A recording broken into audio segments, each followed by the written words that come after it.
Hello my crafty friends, I hope you are all well today. Thank you for joining me today on my YouTube channel, Corrine's Crafts. This is going to be a really quick and simple make. Sometimes we just need to be able to make quick cards. You know, when you suddenly think, oh no, I've not made a card and I'm going to be seeing them in a few minutes. All about blending the inks, doing some stamping, a little border, but I just think all of the mats and layers really finish that off. Sometimes quick cards are all we need. So this project I'm going to be doing now, I thought would be a bit of fun because we're not going to be doing any die cutting as such to make the main project.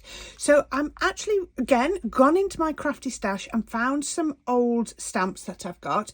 And this one, as you can see, is Stamps by Me. It's a very old one from Stamps by Me. And I think Tony called them her lamination stamps because we use these two stamps, one on top of each other. Really easy. So I thought it was really time to have a go at doing a couple of quick and simple projects. So I've taken a piece of watercolour cardstock and it's 4.5, no it's not, it's 5 inches by 6.5 inches. You can have absolutely any size. Then I cut this, and this again is 5 inches wide, and I only cut it 5 inches wide so that I could see that that was going to be equally spaced either side, so that I could line it up on here. I have put a little bit of spray and stick on the back just so that it's got a little bit of adhesive on it, and then I stick it on my card. So I've lined it up with the top and I've lined it up with the sides. As you can see, it goes over the end, but that's fine. All I needed to know was it's got a nice border around the top and the sides. So we're going to pop that onto there, and then I've just got 3 of my water reactive inks just there, so they're going to be really easy to use. So we're going to take those and I'm going to start. You can see I'm using my Time for Tea blending brushes because I get a really nice finish. You could be using any colours you want here. So I'm going to start with Chinese red, and I'm just going to pop it on to the top, and you can see by using the brushes, holding them further back, I can apply the ink without streaks and clouding effects. It just takes it really lovely. Then I'm going to go in with the yellow, which is Honey Pot, and I'm going to go over the red so that it sort of transitions from one to the other. Can you see that red is almost clouding down? Then I'm coming in with my Oasis, which is a nice bright light blue. I'm going to bring that down, making sure that I've gone right up to the edge of my die cut. And I just created this mask effect by getting a scrap of craft card, couldn't think what it was then, craft card, and just using one of my dies to cut the circle in. See, if you've got a circle stencil, then go for that, but if not, you can make your own. They're really easy to do, not a problem at all. So overlap those, and as you can see, we sort of blend from one colour to the other. I'm just going to make sure those are nice, so we can take that. Now you could either leave this on.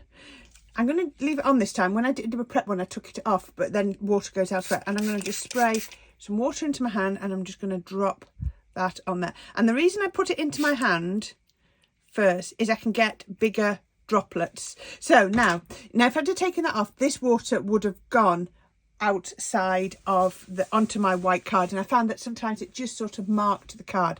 Now the thing to do now is to have a little bit of patience. The longer you can leave that water on there, the stronger the effects. I think that'll do.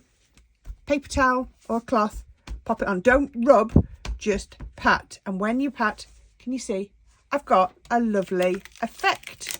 And there we go. I can lift that up, and it's kept it absolutely perfect. Now, because I want to stamp on that, I'm just going to give it a little bit of a dry. So I'm going to grab my stamping platform using my Eureka. You know I love to use that. And I'm going to put my magnet on the top. They're so strong, those magnets. Now I'm going to come in first with my solid one. I did start this, excuse the noise, and I just thought, oh, I'll have a go at just doing it, just this one. Now, just this stamp, but I didn't like the final effect. So what I'm going to do is I'm going to pop this on here. So you can see I'm coming off the top of the circle. It won't come off the edges. And then I'm coming off the bottom of the circle. And that's why I purposely put my circle to that size, because I wanted to be able to achieve that effect. So what I'm going to do is I've got two of my quick dry inks, and I just like quick dry inks because they've got an intense colour to them, and also they dry nice and quickly so I can't smudge them. And I'm going to pop that on there. Now you can see my green has gone into my red, so all I'm going to do is get my cloth and just wipe off that green. Doesn't matter if a little bit overlaps. Then I'm going to come in with my red carefully to make sure I don't. Now I can see a little bit where I have gone over, so all I would do is bring the green back in. Oh, I don't want to put that on there in case it marks. Bring the green back in, and just, I can always tap it using a finger dauber just all over. I'm going to do multiple layers, so take that over now and just stamp. I'm going to use my stamp pressure tool because I've got it, so why not? I do put links to all of these main things that I use, so I'll put a link at the bottom to the stamp pressure tool. They really are good. Right, that's really quite good, but not quite there yet. So let's move that over and let's stamp again, or ink up again rather. I think I did 3 layers when I was preparing this one. So let's put that there. And again, I'm going to, throwing things at me, I'm going to wipe off the green where I don't want it. Now, I think possibly the you know, if you were to do it in one colour, it would obviously be a little bit easier, but I'm making life that little bit harder for myself, aren't I, by doing it in 2 colours. And I can just see a little bit of red on there, so let's go over that. There we are, with the green. Works really well, that, doesn't it? And then on that, and I love how you get these extra little dots, almost like paint splashes all the way around. Just do that. Do I need a third one? I'm going to just to be on the safe. I tend to stamp in 3s. It's just my way. It just works for me. There we go. I managed to get that. It's a bit like painting a wall. The more layers you've gone, then perhaps getting right to the edge isn't quite as important. We're just getting that intensity of colour in the middle. So we can take that one over, and I'm sure this will be enough now. Let's go on with my pressure tool. I can see straight away it looks lovely and deep in colour. Oh, perfect. Absolutely perfect. So let's lift my stamp up. I can put that there. I'm just going to get this ink off. Then I'm going to come in with my outline. I did try this. I've tried a couple of different ways to do this and different stamps before I started. I started with an outline stamp. This one, I just like the effect that bit better. Now, the thing about these lamination stamps is it sort of is over the top. It's not meant to line up exactly, but I'm going to try and line it up the best I can.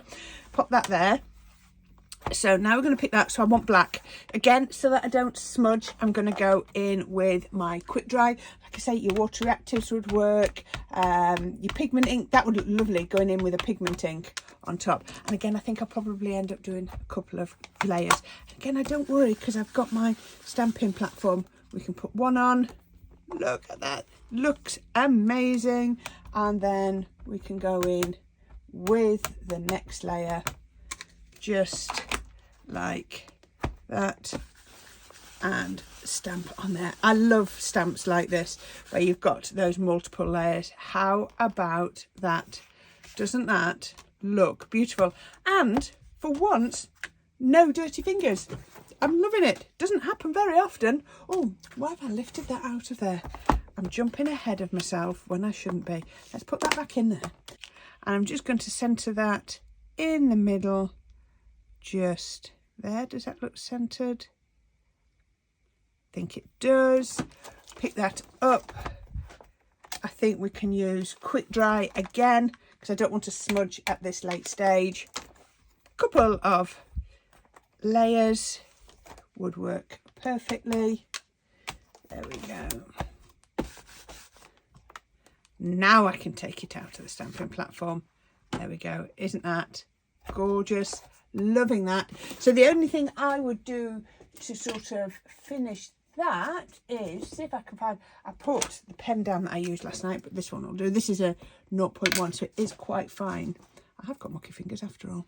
And I'm just going to draw a faux border all the way down. If you try to draw it straight, it'll look wonky.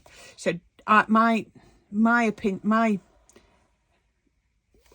attempt is to not even try. Make sure it's wonky and you get a better look. And then I'm going to draw a second line.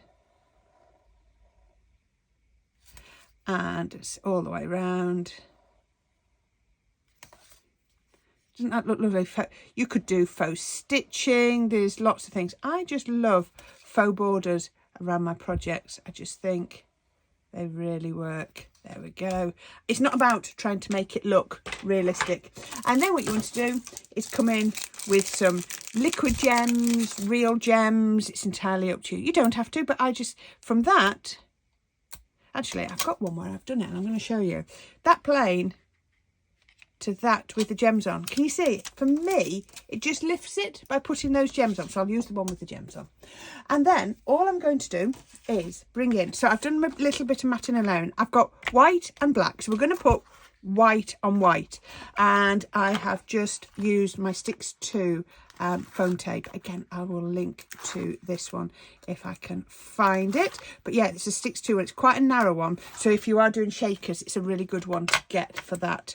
And then my Sticks 2 PVA just across there, because I've only gone up by 1/8 of an inch. So I need that little bit of wiggle room to have a play around with. So that's going on there. Let's bring that in. Let's pop that on there, and then you see it's starting to stick already. That's going. I have to be careful because otherwise, because of the way I've got my camera, I can't get my head over it. There we go. That's perfect. So I've got a little bit of white and then black. I've got the same foam tape on the back. So it's only about a 2mm. It's just, for me, gives a little bit of a lift. And the pokey tool just makes life so much easier, doesn't it? So let's just put a little bit of wet glue on that too. We can pop that over here. Hopefully you've enjoyed this. It's a really lovely, simple. I wanted to do some quick cards. No die cutting. I know I die cut the aperture to create the mask, but you might already have a mask. It's entirely up to you. So now I've gone white with red to pick out that, and I've gone a little bit bigger. The white was 1/4 of an inch bigger, just to allow that border. I just thought that would look nice, just like that. And then that is going to go on, oops, to my card base. Let's just on there, and we can then put that on to the card base. So I hope you like this. I've side opening card just because I had some cards that were just a little bit of a trim down, and it made it work really well. Though I don't feel like I've burnished that very well. Let's give that a little bit of a burnish just to enhance that. There we go. How about that? That's all I'm going to do, because I think that is a really lovely, simple card. I hope you enjoy it, and I'd love to see what you could make.